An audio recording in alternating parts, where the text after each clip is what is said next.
Bonsoir à toutes et à tous, bienvenue dans cette nouvelle émission consacrée au FM et aux enjeux du retour au bureau. Après plusieurs années de télétravail massif, de modèles hybrides et d'interrogations profondes sur l'usage des bureaux, une chose est claire, le lieu de travail ne sera plus jamais tout à fait comme avant. Mais alors, comment les professionnels de l'environnement de travail et du FM accompagnent-ils ces changements ? Quelles nouvelles attentes émergent ? Quels leviers actionner pour faire du bureau un lieu à la fois fonctionnel, attractif, responsable et durable ? Pour en parler, j'ai le plaisir d'accueillir deux invités au cœur de ces enjeux. Muriel Havas, à ma gauche, directrice de l'immobilier et de l'environnement de travail chez Blablacar, entreprise emblématique du covoiturage, membre du CRDIA, consortium de recherche de l'Isle-Adam, et du COPIL de l'Agora des directeurs environnement de travail. Et puis Benoît Crouzatier, juste à ma droite, dirigeant de Ezeis, entreprise spécialisée dans le soft FM depuis plus de 20 ans, qui accompagne leurs clients avec une approche sur mesure, responsable et centrée sur la qualité des services aux occupants. Également un de nos partenaires chez Agora Manager Group. Bonjour à vous deux. Bonjour Claire. Bonjour Benoît. Bonjour Muriel. Alors bienvenue sur ce plateau, je suis ravie d'être avec vous aujourd'hui. Je voulais d'abord savoir comment vous vous étiez rencontrés. On divulgue. On peut tout dire. Eh bien, on s'est rencontrés à l'Agora. Je ne sais plus si c'était un carré VIP ou si c'était un sportif en boîte, mais c'était un jeudi soir. Ah. Et je crois que c'était un sportif en boîte avec Christian Califano. Ok. Voilà. Avec Ali. Exactement. Après, salut Cali, si tu nous regardes. Si le sujet peut rester ici, secret. Ok, donc on ne peut pas forcément parler de la collaboration du coup. Comment a débouché cette collaboration ? Alors en fait, Benoît s'est présenté, m'a présenté sa société et en plus de la personnalité propre de Benoît, ce qui m'a vraiment touchée, parce que c'est vraiment ce terme-là que je vais employer, c'est la façon dont il prend soin de ses équipes, de ses collaborateurs, c'est la façon dont il les onboard et la façon dont il en fait des véritables ambassadeurs de la culture, des valeurs qu'il prône. À travers de son académie, ça j'aime beaucoup son académie, et c'est vraiment ce qui a fait la différence. Et alors Benoît, est-ce que tu peux nous parler de ton académie ? Exactement. Donc, une académie qui rassemble l'ensemble des entreprises du groupe, puisqu'il n'y a pas que Ezeis, qui avait démarré avec Ezeis et en fait qui vise à développer les savoir-être et savoir-faire de l'ensemble de nos collaborateurs, bien au-delà de ce qu'on attend d'eux dans le milieu professionnel. C'est-à-dire c'est un véritable développement personnel qu'on leur offre pour qu'ils puissent évoluer personnellement, mais également professionnellement, bien évidemment. Oui, parce que c'est complémentaire. C'est extrêmement complémentaire et qui puisse se développer sur le marché du travail et surtout développer la marque auprès de nos clients. D'accord. Comment ça se passe, juste rapidement ?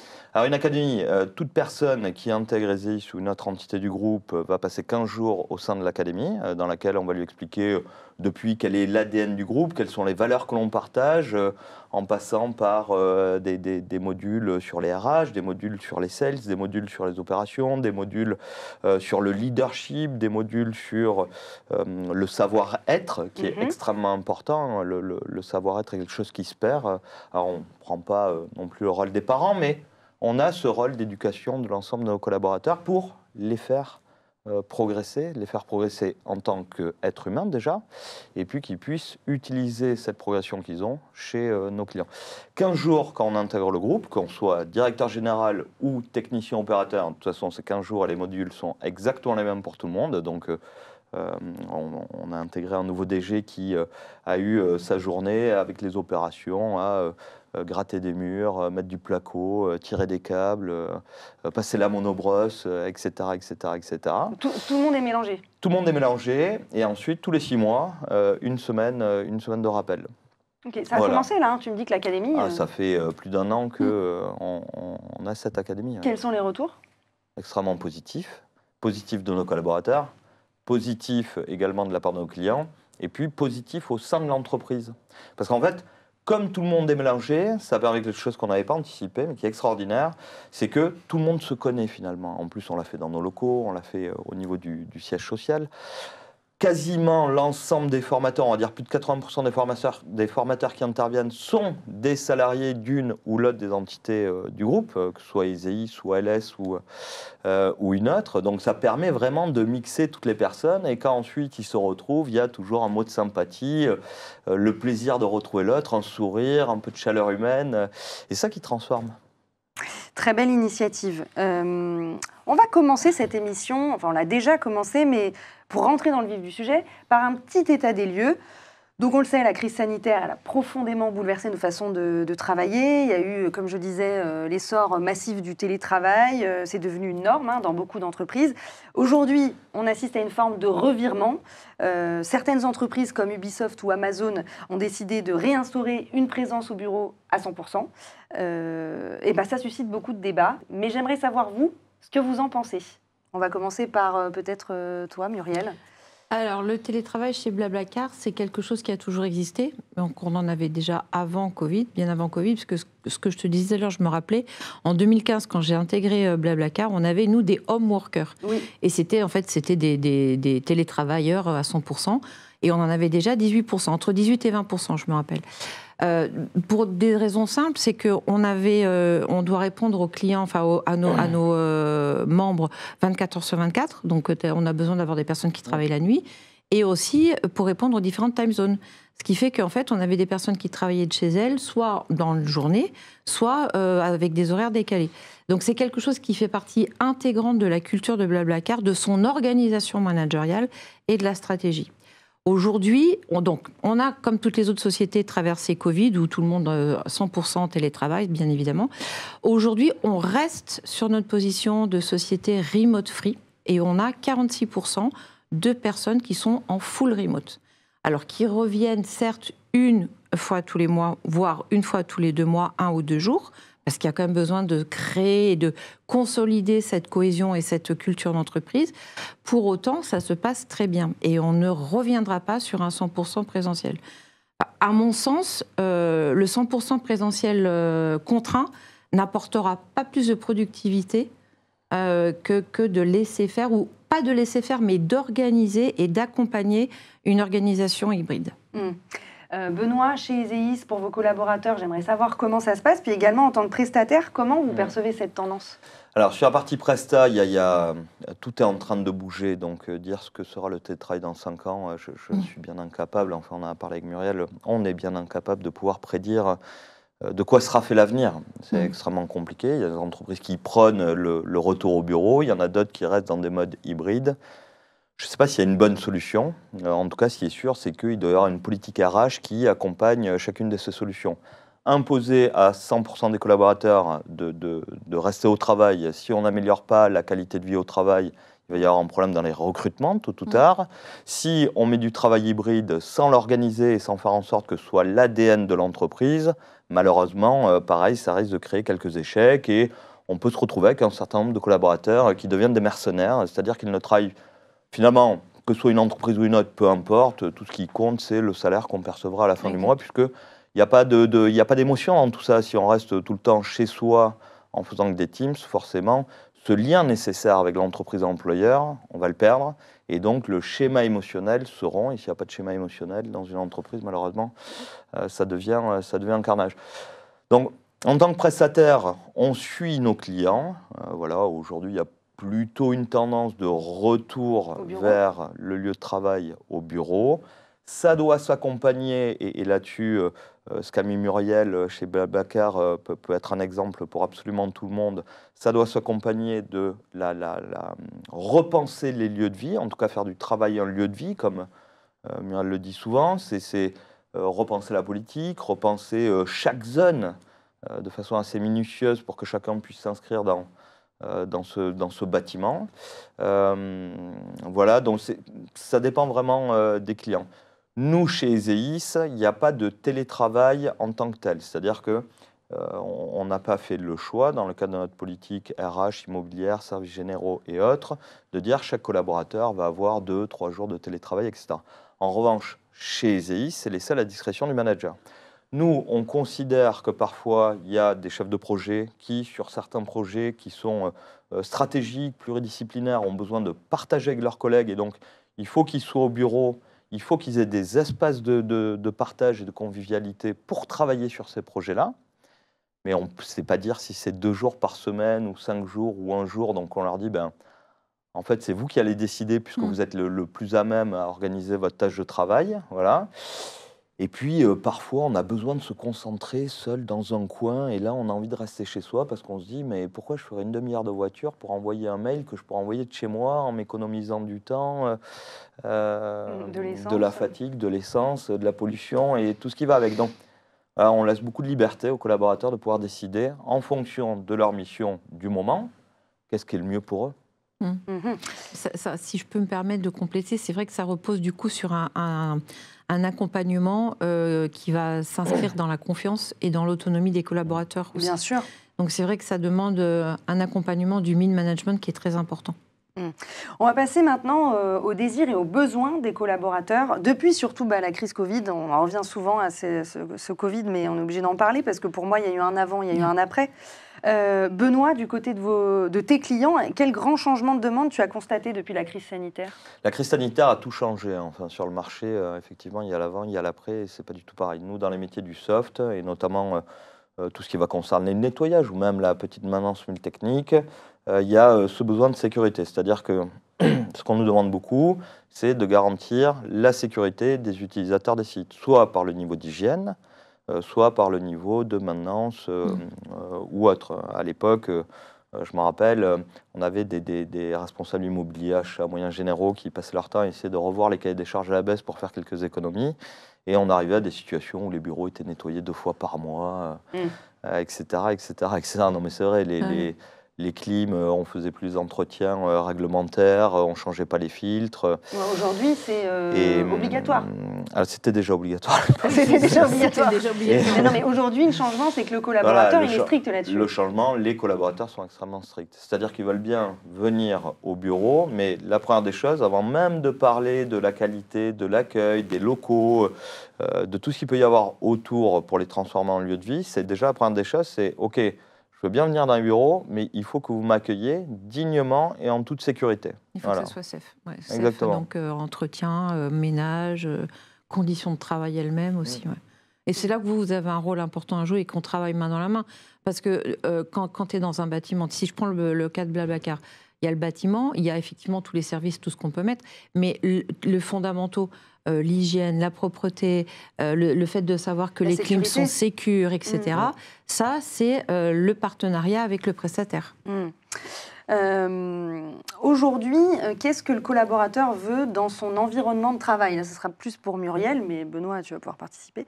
On va voir des photos qui vont défiler sur les locaux de Blablacar, donc beaucoup de services proposés. Comment sont faits les espaces ? Comment les collaborateurs peuvent travailler ? Est-ce que c'est uniquement du collaboratif ? Est-ce qu'on a... Il y a plus, alors, non, on ne peut pas se permettre d'être que dans le collaboratif ou que dans le poste de travail à l'ancienne. Enfin, en fait, il faut pouvoir répondre aux attentes et aux besoins, qu'ils soient d'ordre professionnel ou d'ordre physiologique, de tous les collaborateurs. Il y a de plus en plus l'importance des neurosciences dans les aménagements des postes de travail, ce qui n'existait pas à l'époque. On était vraiment que sur l'ergonomie, le siège bidule, les accoudeurs, les machins. Il y a beaucoup d'autres maintenant notions qui rentrent en jeu. Le calme, la luminosité, les différentes luminosités en fonction de l'activité que l'on va faire. Les quiet zones, les zones de tranquillité, des zones avec une lumière tamisée, des zones avec une lumière plus franche. Et puis, évidemment, tous les espaces collaboratifs, qu'ils soient formels, style salle de réunion, ou informels, des espaces où on peut construire, on peut déconstruire, on peut se retrouver. Et puis, bien évidemment, le bench classique où on peut poser ses affaires, travailler un petit peu. D'accord. Alors, comment ça se manifeste, justement, tous ces besoins, par exemple, besoin de calme comment ça se manifeste en termes d'aménagement chez Blablacar ? Alors, on a pensé à tous ces espaces et on les offre. Donc ensuite, comme on est en flex, 100% flex, les gens vont changer d'espace, même au cours de la journée, en fonction de leurs besoins. C'est-à-dire que je vais arriver, je peux réserver un bureau pour le matin dans une zone qui sera très, très peuplée, entre guillemets, mais enfin une zone classique de bench. Et puis l'après-midi, je sais qu'après une réunion, je vais avoir besoin de m'isoler pour réfléchir, je vais peut-être aller me mettre dans une bulle, me réserver une bulle ou me mettre dans un autre espace, ou à l'inverse, si j'ai besoin de me sentir entourée et de travailler, mais d'être entourée de personnes et pas forcément dans le silence, j'irai me mettre dans le lieu de vie du 5e, où ça bouge, ça parle, mais je peux quand même travailler. Voilà, on choisit en fait son espace en fonction de son ressenti et de ses besoins. Alors après, il faut aussi bien évidemment considérer tout l'aspect collaboratif mais constructif. Donc on a aussi des salles de réunion classiques, on a un auditorium, on a des salles de formation, on a des espaces dits traditionnels pour pouvoir apporter ces solutions à tout le monde. Benoît, comment toi tu intègres les outils digitaux pour optimiser justement cette gestion des espaces ? Alors il y a deux façons d'intégrer les outils digitaux. Soit on peut avoir des clients qui développent leurs propres outils digitaux. C'est le cas de différents clients, enfin je ne vais pas les nommer. Soit on fait appel à des partenaires qui, eux, développent des outils digitaux à destination des clients. C'est le cas de Merci Yanis, mais c'est le cas de, qui est un de nos partenaires. De bien d'autres. Nous, en tout cas, est-ce que nous, on développe des outils digitaux? Pas du tout, ce n'est pas notre métier. Nous, notre métier, c'est de faire du service. Ce n'est pas d'être dans la technologie. Et on n'a pas la prétention de le faire. On pense qu'il y a des entreprises qui sont plus compétentes que nous en la matière. Donc, on va aller piocher les meilleurs outils pour un client donné en fonction de ses besoins. Et c'est quoi l'outil phare qui est demandé ? L'outil phare, on va avoir le capteur de présence. On va avoir également au niveau des sanitaires le comptage ou le comptage. Et puis il y a souvent un petit smiley qui permet de dire si on est satisfait ou pas. Quand il y a 3 smileys qui détectent une non-qualité, il y a une intervention qui peut être déclenchée sous réserve qu'il y ait un collaborateur qui soit présent à ce moment-là, etc. etc. Ok. Au-delà de l'aménagement, on parle également d'une montée en puissance des services aux occupants, qui sont devenus essentiels pour donner envie de revenir au bureau. Benoît, Muriel, quel type de services ont pris de l'importance pour fidéliser et faire revenir les collaborateurs sur site ? Alors déjà, je pense que ça dépend des sociétés, des compagnies, de l'ADN et de la population de ta société. Oui, c'est sûr. Prenons l'exemple, la conciergerie. C'est quelque chose qui ne marchera jamais chez Blablacar, parce qu'on n'a pas de besoin pour ce genre de choses. D'accord. En revanche, tout ce qui va être... c'est des services qui vont permettre de créer une activité collective. Et ce n'est pas un service en tant que tel. Ce n'est pas une salle de sport, point barre. On met à disposition une salle de sport avec des équipements et ils vont créer des clubs entre eux et ils vont créer de l'animation. Ils vont créer des groupes pour se retrouver, pour se challenger. Donc c'est créatif aussi. Exactement. Il faut que ça apporte cette notion de créativité et de création d'un collectif, mais à leur j'ai oublié le mot, c'est eux qui en sont l'origine. À leur initiative. À leur initiative, merci Claire. Et non quelque chose qu'on leur donne, qu'on leur livre sur un plateau, parce que ça ne fonctionnera pas. Ils doivent s'approprier les espaces, s'approprier les services, et c'est à eux de les faire vivre. On utilise une application, nous, pour réserver nos bureaux, pour que l'expérience soit assez fluide quand tu viens au bureau. Tu réserves ton bureau et tu réserves ta salle de réunion. Et cette application permet également de te créer un groupe où tu vas lister toutes les personnes, soit ton équipe, tu peux te faire un groupe avec ton équipe, mais tu peux te faire un groupe avec les personnes que tu aimes bien, tes copains. Ouais. Et quand tu les listes, et donc chaque jour tu peux regarder où ils sont, tu peux dire ah bah tiens, lui il est là aujourd'hui, je vais me mettre là. Tu le vois de façon quotidienne. Et souvent les managers se servent de ça parce qu'ils voient des groupes qui se créent, ils voient comment leurs équipes fonctionnent.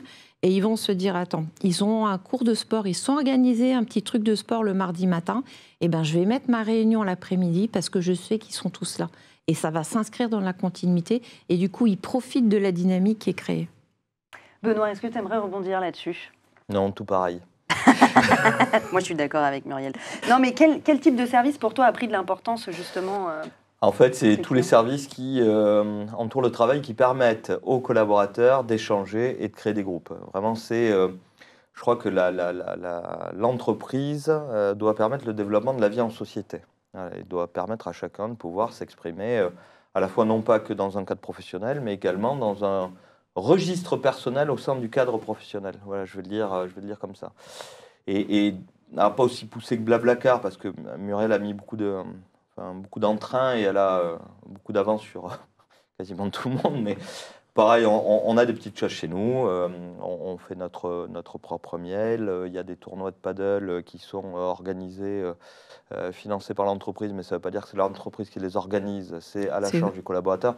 C'est le collaborateur qui doit être responsable de Exactement, qui doit prendre le lead et qui doit prendre le lead, l'organiser, etc., etc. Nous, ce qu'on fait, c'est 2 fois par mois, on finance un tournoi de paddle. S'il ne se fait pas, on a payé, mais s'il se fait... on donne un budget et puis on donne un budget, etc., etc., etc. Il y a plein d'activités comme ça qu'on organise, mais encore une fois, moi je rejoins Muriel sur un point. C'est pas à l'entreprise de faire. L'entreprise, on peut faire plein de choses, mais c'est pas le Club Med. Voilà. Donc on va bien mettre à disposition pour qu'il y ait un épanouissement personnel de chaque personne. Et ça va vraiment dans cette stratégie de transformer les lieux de travail en lieux de vie. Mais pour autant, on n'est pas une colonie de vacances. Non, bien sûr, il faut bosser. Hein. Non, mais indépendamment de non, ça, c'est pas ça, non. Non, c'est pas le rôle, c'est pas faut pas leur typiquement, on apporter, se dit, tu sais, à un moment donné, on avait les API officers. Oui. Et on comptait sur les mais API ça existe toujours. Oui, mais le problème de l'API officer, c'est en fait, on déplace le problème. C'est pas à un API officer de faire vivre la société ou de faire vivre la compagnie. C'est les individus entre eux qui doivent se rencontrer, qui doivent créer quelque chose. Parce que si tu crées quelque chose par l'extérieur, par un API officer, c'est fictif, ça va pas tenir. Alors que si c'est les collaborateurs entre eux qui créent et qui font vivre un club de sport, le club potager, la musique, ça tiendra. Parce que c'est eux qui le tiennent, c'est eux qui l'organisent. Et c'est valorisant. Et c'est extrêmement valorisant. Alors, on l'a vu, le bureau, c'est aussi devenu un symbole fort des engagements d'une entreprise, des collaborateurs aussi. Aujourd'hui, les entreprises, elles sont soumises à une pression croissante en termes de RSE. D'un côté, on a les obligations réglementaires qui se renforcent, bilan carbone, plan de sobriété. De l'autre, on a les collaborateurs eux-mêmes qui sont de plus en plus exigeants avec cette question de RSE en termes d'éthique, de durabilité, de cohérence aussi dans les pratiques internes. En tout cas, il faut que ça colle aux valeurs du collaborateur qui vient, qui postule, qui rentre dans la boîte. Le bâtiment, les mobilités, les déchets, la consommation énergétique, tout devient un terrain d'action. Et l'EFM, il y a une carte à jouer. Muriel, chez Blablacar, quels sont vos grands axes RSE? On l'a vu, les ateliers, les clubs. Non, mais je crois que les axes RSE, tu viens de les citer. C'est effectivement tout ce qui est empreinte carbone bâtimentaire, sobriété énergétique, d'une part. Ouais. Ensuite, on a tout ce qui est inclusion et diversité. Oui. Alors à tous les niveaux, hein, c'est pas uniquement une question de genre, c'est une question d'âge, c'est une question de parentalité, c'est une question, voilà, il faut que tout le monde puisse se reconnaître et puisse se sentir à l'aise au sein de nos bureaux. C'est aussi le handicap visible ou invisible. Voilà, tout ça c'est aussi un axe et un pilier très important chez nous. Et ensuite il y a tout ce qui est écologie. Alors, déjà Blablacar, notre mission c'est réduire l'empreinte carbone des voitures, donc forcément c'est obligé que ce soit dans vos valeurs. Ça drive la façon dont on met en place un bâtiment, dont on exploite un bâtiment et dont on vit dans un bâtiment. Donc c'est ces 3 piliers-là. Et c'est assez compliqué parce qu'il y a beaucoup de contraintes à pouvoir faire cohabiter ces trois piliers sans qu'il y en ait un qui passe au détriment de l'autre, en fait. Benoît, de ton côté, comment l'EFM peut-il concrètement, je vais y arriver, contribuer aux objectifs RSE? Alors l'EFM, lui, se love dans les objectifs RSE de tous ses clients. C'est une obligation. Donc on récupère les objectifs RSE de nos clients, on se love là-dedans pour accompagner au mieux nos clients dans leur objectif, la réussite des objectifs, l'atteinte des objectifs. Ensuite, chaque entreprise de l'EFM a ses propres objectifs qui sont individuels. Nous, chez ESEIS, on vise à atteindre la neutralité carbone en 2027. On est très en avance sur toute la partie sociale et sociétale, sur toute la partie inclusion, on travaille beaucoup, mais c'est là notre ADN, comme c'est l'ADN de Blablacar, de réduire l'empreinte carbone des véhicules, des automobiles. Chez nous, c'est de pouvoir promouvoir la diversité, l'inclusion, le développement humain et toutes ces choses-là, puisqu'on travaille avec des hommes et des femmes qui, chaque jour, œuvrent pour nous sur des sites clients. Voilà, mais on ne doit jamais oublier que sur un site client, ce n'est pas nos objectifs qui sont en premier, c'est bien évidemment les objectifs du client qui doivent être devant les nôtres. Et après, on a nos propres objectifs pour nous. Tout à fait. Mais en termes de valeur, il faut être aligné entre le prestataire et le client. Voilà. C'est toujours l'objectif le plus important, le plus ambitieux, qui prend le pas sur l'objectif le moins ambitieux. Non, mais c'est très important de retrouver, de retrouver dans ce partenariat les mêmes valeurs, les mêmes, les mêmes objectifs, les mêmes valeurs, la même culture. Alors évidemment, elle ne sera pas identique, mais au moins de se reconnaître. À partir du moment où on se reconnaît, on sait que le partenariat va durer. Parce qu'on est aligné dans la façon de travailler et dans la façon de voir l'avenir, etc. Et c'est ça qui est important. Et vous, vous êtes reconnus. On s'est reconnus. Oui. Alors, on se tourne maintenant vers l'avenir. L'EFM et l'environnement de travail sont des secteurs en mutation permanente, à la croisée des innovations technologiques, des exigences réglementaires et des aspirations humaines, puisque tu l'as dit tout à l'heure, tu l'as bien souligné, on travaille avec des hommes et des femmes. Alors, Muriel, selon toi, quel sera le plus grand défi en matière d'environnement de travail dans les prochaines années ? Et bien voilà, c'est de cumuler et d'arriver à avoir les 3 piliers dont on vient de parler qui fonctionnent les uns avec les autres. Tout ça forcément dans des budgets contrats. Hein. L'actualité nous le rappelle quotidiennement. Mais c'est ça, c'est un véritable enjeu. Alors c'est challengeant, c'est enrichissant, mais c'est pas évident. Ouais, j'imagine. Et toi, Benoît ? Pas mieux. C'est réussir à conjuguer... Ils sont vraiment bien trouvés tous les deux. Non, mais c'est conjuguer à la fois réalité économique, réalité sociale et réalité environnementale. Et il va falloir continuer à se développer pour trouver la croisée des chemins. Est-ce qu'il y aurait un sujet sur lequel vous aimeriez collaborer plus étroitement, clients, prestataires, pour anticiper ensemble les défis ? Je crois que nous, on l'a déjà mis en place parce que c'est un partenariat. C'est ce que je disais, hein, c'est pas une relation presta-client, enfin presta et si c'est ça, presta-client. C'est vraiment un partenariat parce qu'il faut co-construire ensemble. Il faut se nourrir de la valeur ajoutée du prestataire qui doit être force de proposition et ensemble, on bâtit l'avenir. Et c'est ça la véritable relation, je trouve. Bon, on va terminer là-dessus. Le partenariat. Exact. Très bien. Merci à vous deux. Merci Claire, merci Muriel. Ce que l'on retient en tout cas de tout cet échange, toute cette conversation, c'est que le facility management, ça ne se résume plus à l'opérationnel, c'est devenu un levier stratégique dans l'environnement de travail pour répondre aux défis de l'organisation, du bien-être, de la fidélité et de l'engagement des collaborateurs. Merci encore à vous deux, je vous remercie parce que vraiment c'était hyper agréable de faire cette émission avec vous deux et puis très intéressant. Et puis merci à vous de nous avoir regardés, on se retrouve très bientôt pour une prochaine émission. Work Well et vous, d'ici là, portez-vous bien.